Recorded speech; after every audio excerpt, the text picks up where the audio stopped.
Buen día, estimados estudiantes del Colegio de la Estancia San Isidro Labrador, grado séptimo, jornada tarde. Soy el docente Wilmer Valero del área de Ciencias Sociales.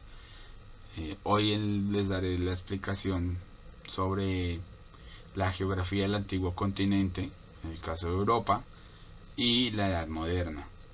No olviden que deben enviar sus trabajos al correo wvaleroh@gmail.com. En nuestros indicadores de desempeño, que estamos buscando en la cartilla número 4 del mes de septiembre y octubre, vamos a identificar y aplicar algunos conceptos básicos para leer mapas y textos que permitan comprender la importancia de la geografía física europea. Vamos también a analizar la dinámica generada por la consolidación del modo de producción mercantilista en Europa para comprender algunas transformaciones ocurridas en el seno de las estructuras sociales y políticas de la Edad Moderna. También vamos a encontrar esa dinámica que se generó bajo la consolidación de un modo de producción nuevo, que era el del conocimiento de un continente como América, que fue nuevo para ese momento. Bien, en la geografía europea tenemos en su ubicación que limita al norte con el casquete polar ártico, al oriente con Asia, al occidente con el océano Atlántico y al sur con el mar Mediterráneo, el mar Negro y el mar Caspio. Entre estos dos mares está la cordillera del Cáucaso. En sus puntos extremos está al norte el Cabo Norte, al occidente el Cabo Roca y al sur el Cabo Matapán en el Peloponeso, ya por acá más o menos. Bien, dentro de los accidentes costeros que podemos destacar en Europa, tenemos el Mar Blanco, el Mar de Barents, el Mar Báltico, el Mar de Noruega, el Mar Cantábrico, el Mar del Norte. Al sur tenemos en el Mar Mediterráneo, que se subdivide en Mar Tirreno, Mar Adriático, Mar Jónico, el Mar de Mármara y el Mar de Azov, que queda en la zona interna de Rusia. Dentro de las penínsulas, las que más se destacan son la de Kola, la península de Kola, la península escandinava, la península de Jutlandia, la península ibérica, la península itálica y la península balcánica. Esas son como las más importantes de Europa.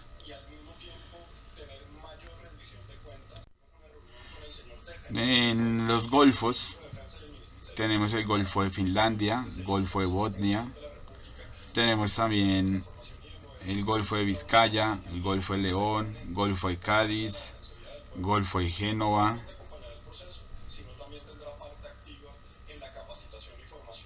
Y también tenemos en el tema de en los estrechos está el estrecho de Gibraltar, el estrecho de Bósforo, el de los Dardanelos y tenemos el Canal de la Mancha, así como más importantes. En cuanto a islas y archipiélagos, tenemos a Islandia, el archipiélago británico, que son todas estas islas británicas.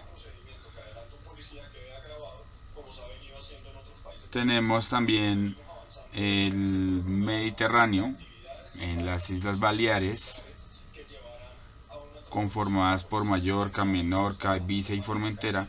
Tenemos Córcega, Cerdeña, Sicilia y los archipiélagos griegos. Uno de ellos es Creta, Rodas y las Cícladas. En cuanto al tema de relieve, tenemos casi todo en el hemisferio sur del continente europeo, en donde podemos destacar que los montes más altos, que son de mayor altura, el Elbrus, el Mont Blanc y el Aneto en los Pirineos.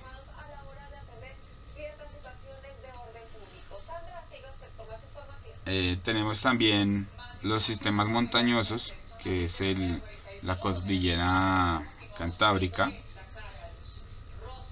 Tenemos los Pirineos en Francia, el macizo central francés, tenemos los Alpes en Suiza, tenemos los Apeninos que quedan en la península itálica, tenemos en la península de los Balcanes, tenemos el mismo monte, la misma cordillera de los Balcanes, los Cárpatos, el Cáucaso y los montes escandinavos.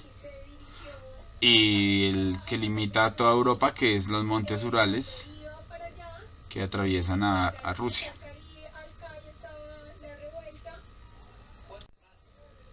En cuanto a hidrografía, tenemos el río más extenso de Europa, que es el río Volga, que atraviesa toda Europa y desemboca en el mar Caspio. Tenemos el río Ural. Tenemos también el río Danubio, que es uno también de los más largos de Europa. Atraviesa Alemania, Rumania, Eslovaquia, Polonia, Serbia y Croacia y desemboca en el Mar Negro. Otro de los mares que también desemboca en el Mar Negro importante es el Dnieper. Tenemos también dentro de los otros ríos que más se destacan son el Rin, que desemboca en el Mar del Norte. Tenemos por razones históricas también los ríos del Sena en Francia, el Támesis en Londres, el Po y el Tíber en Italia, el Ebro y el Guadalquivir en España, que son estos dos, este y este.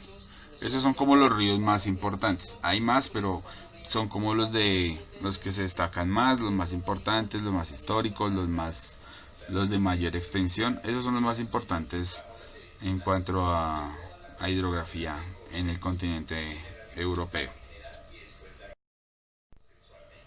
Tenemos acá el mapa político de Europa a la actualidad. Es como el más reciente y como el que mejor les puedo yo explicar todo el tema de lo que es la división político-administrativa de lo que es Europa. Entonces tenemos en la península ibérica, como les estaba explicando ahora, tenemos a España y Portugal, tenemos principados, existen principados como Mónaco, hay otros también como San Marino. Acá tenemos a la ciudad del Vaticano, que es el estado más pequeño del mundo, que queda dentro de Italia. Tenemos países destacados como Francia, Alemania, Polonia. Tenemos a Suecia al norte, a Noruega en la península escandinava, Finlandia. Tenemos en las Islas Británicas lo que es toda la Gran Bretaña. Y tenemos a Islandia, que es la isla que se reconoce independiente. Tenemos a Italia, Grecia, Bulgaria. Esto es para que lo tengan en cuenta en el desarrollo de su trabajo, de su cartilla. Hay pequeñas islas como Malta, Chipre. Dentro de las ciudades más importantes a nivel histórico en Europa se pueden destacar lo que es Lisboa, Madrid, París, Bruselas, Ámsterdam como capital de los Países Bajos, Copenhague de Dinamarca, Berlín en Alemania, Varsovia en Polonia. Tenemos obviamente a Roma, que es de la que más hemos hablado sobre su civilización, en Italia. Tenemos a Atenas, que es la capital de Grecia. Todos estos países que están sobre los Balcanes, lo que es Bulgaria con Sofía, Bucarest, que es la capital de Rumania. Tenemos a Kiev en Ucrania. Y tenemos uno de los países más grandes del mundo, que es Rusia, y su capital es Moscú. Esta es como uno de los países a nivel histórico más importantes en Europa, por todos sus antecedentes históricos, por su pensamiento político y social tan diferente a Europa, a la Europa occidental. Tenemos a Finlandia, Suecia y Noruega al norte, que es en la zona del círculo glaciar ártico. Y tenemos a Reykjavik, que es la capital de Islandia. Tenemos también a Londres, que es la capital del Reino Unido. Estos son como los más importantes. Esto digamos lo que tiene mayor importancia histórica en Europa y que pues vamos a lo largo de nuestra vida a escuchar de manera constante en nuestras vidas. Bien, para entrar en la Edad Moderna, quiero hacer como un pequeño repaso de lo que se ha visto hasta el día de hoy.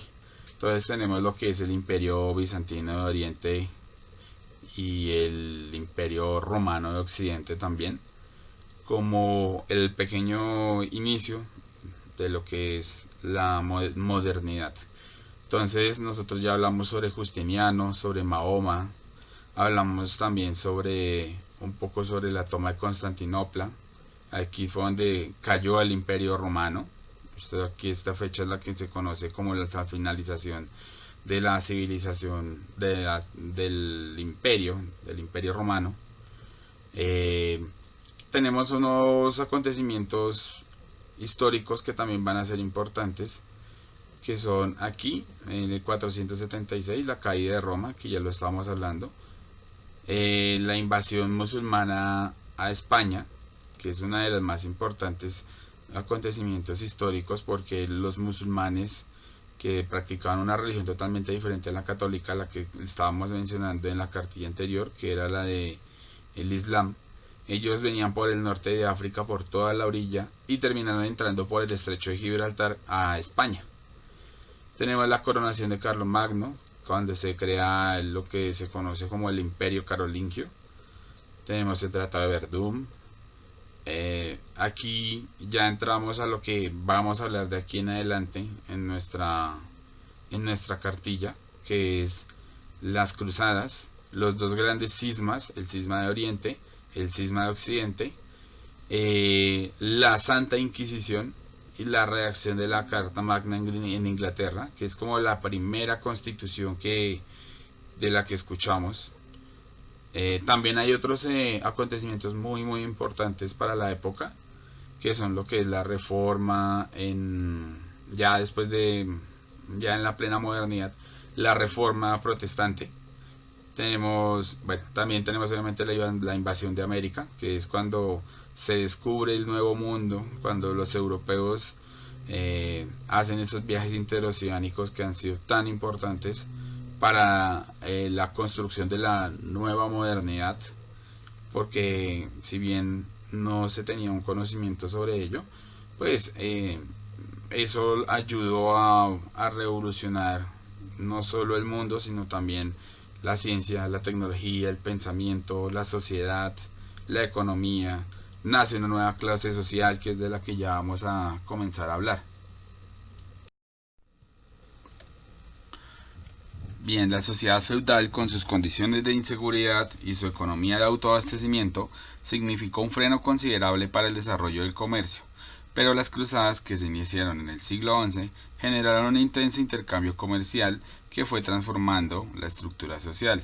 Los grupos de individuos que iniciaron este proceso se ubicaron en lugares libres del control de los señores feudales, instalando mercados que empezaron a conocerse como burgos. A su vez, los comerciantes empezaron a ser llamados burgueses y fueron configurando poco a poco una nueva clase social que, a través de un extenso proceso histórico, fue obteniendo la hegemonía política. La intensa actividad comercial causó también el fin del feudalismo y el inicio de un nuevo sistema económico, que es el que hoy conocemos como el capitalismo. Bien, ese desarrollo de los burgos o de la burguesía se dio de manera más intensa en Italia, fundamentalmente por razones geográficas. Su posición aventajada en el mar Mediterráneo convirtió a esos puertos italianos en lugares de tránsito obligado de las mercancías que se desplazaban entre Oriente y Occidente. Los burgos italianos crecieron hasta convertirse en ciudades. Una de esas características fue la de ser política y administrativamente autónomas. Por ello, esas ciudades se iban conociendo como ciudades-estado o repúblicas urbanas. En ellas se destacaron Nápoles, Siena, Venecia, San Marcos y Florencia. En estas ciudades algunos burgueses decidieron financiar y proteger el desarrollo artístico e intelectual. Eso lo que convirtió fue centros de desarrollos culturales en la época, lo que vio florecer artistas de la talla de Miguel Ángel, Rafael, Botticelli y Da Vinci, lo que significó que en filosofía la aparición de una escuela neoplatónica de Florencia. Con estos cambios culturales se generaron un fuerte impulso por revivir el arte y la cultura clásica. Esto se conoce pues como el Renacimiento y ocurrió entre el siglo XIV y XVI. Entonces acá destaco lo que es el hombre de Vitruvio de el helicóptero, la base, la idea del helicóptero, y la Mona Lisa de Leonardo da Vinci. Tenemos el dibujo de la creación de Miguel Ángel en la Capilla Sixtina y tenemos el cuadro de Botticelli. Bien, para hablar del surgimiento de los estados nacionales, recordamos que también nacieron a través de lo de los señores feudales, cuando se organizaban a través de instituciones llamadas vasallaje, como les estaba comentando.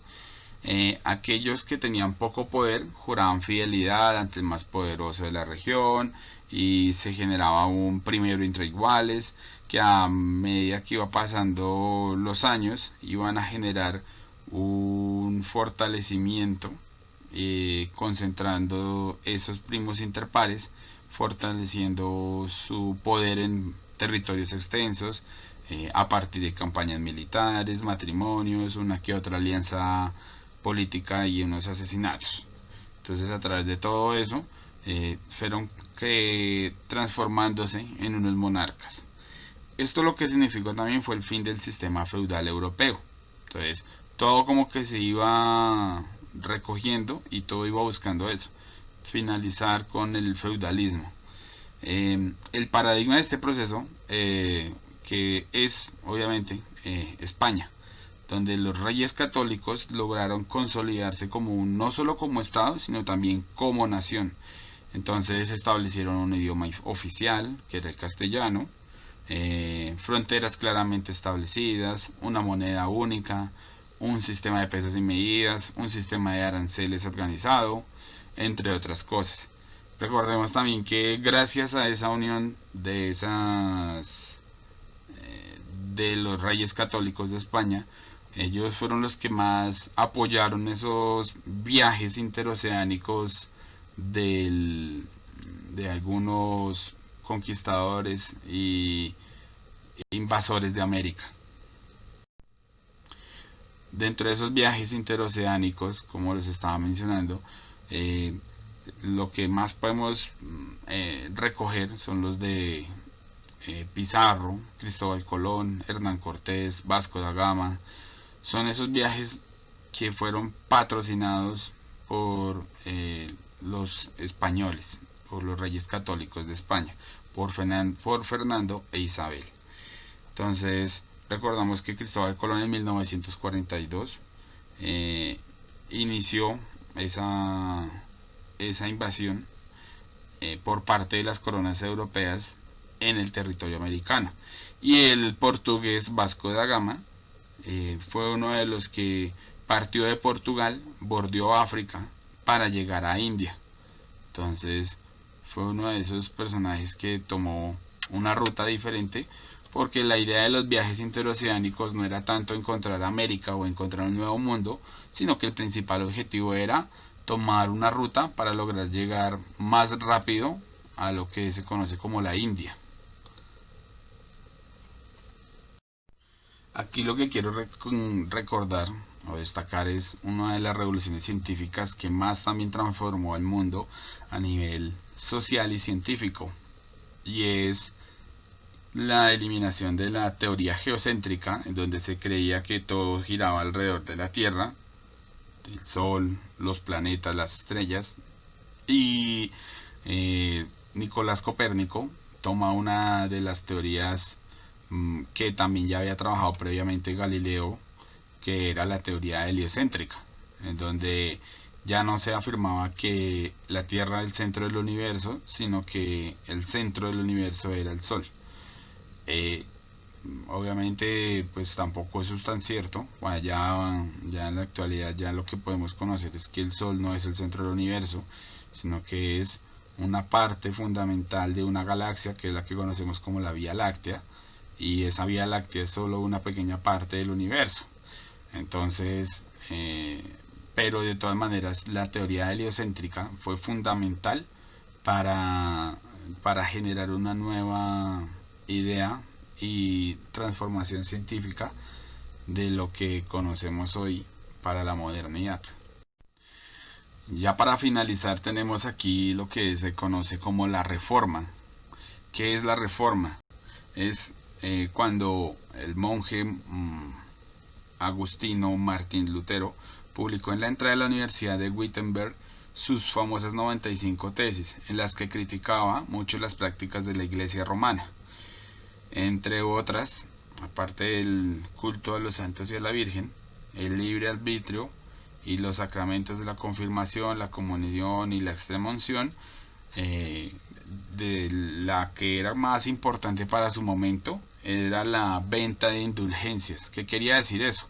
Que la iglesia llegó a un punto en el cual le decía a sus fieles que podían pagar anticipadamente sus pecados para así poder llegar al cielo un poco más rápido y no tener que pasar por lo que la Iglesia Católica habla como el purgatorio.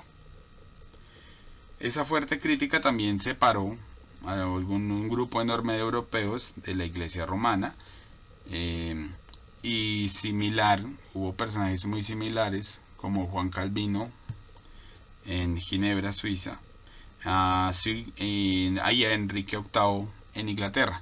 Este sujeto, Enrique VIII, es uno de los más importantes a nivel británico, porque fue el que fundó la iglesia anglicana y que hoy en día, desde hoy, ha sido una iglesia oficial para el Reino Unido.